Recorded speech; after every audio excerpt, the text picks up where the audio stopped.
it varies a little bit depending on what shift I'm doing and where I am, but then it will be a matter of seeing patients myself, speaking with the senior doctors about the patients they've seen and discussing what plans we need to enact for them, and reviewing together with the junior doctors the patients that they have seen.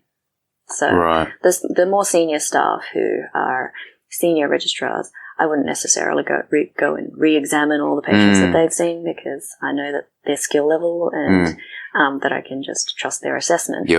But the junior doctors are still learning. So basically it's part of my job to go and assess the patients myself and make sure that we formulate between the junior doctor and myself a plan that is appropriate for the patient.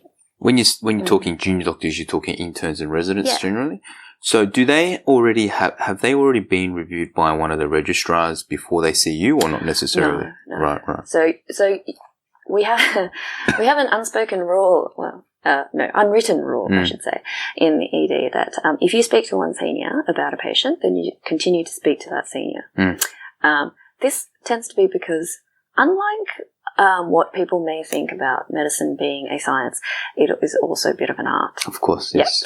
So if you end up speaking to too many people, then it just all goes blurry. So, if there's more than one senior, then you just end up getting just one senior to help you with them and pick a class together. Because then you get varying opinions and you'll just get very confused. Which sort of reminds me of, what's that? What was that that American series? That doctor, the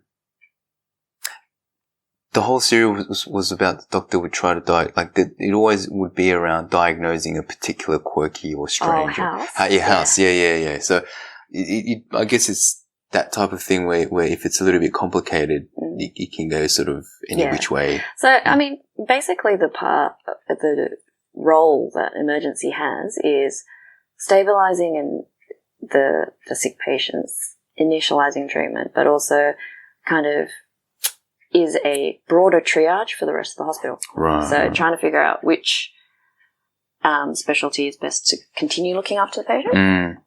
So, I don't really know if House is reflective of how American hospitals really work. I was going to ask, I've only ever really seen one episode of it. And I stopped watching because in the episode they had a whiteboard and they had written intracranial hemorrhage, which means bleeding between two heads. And I thought, I don't think I'll be watching this anymore.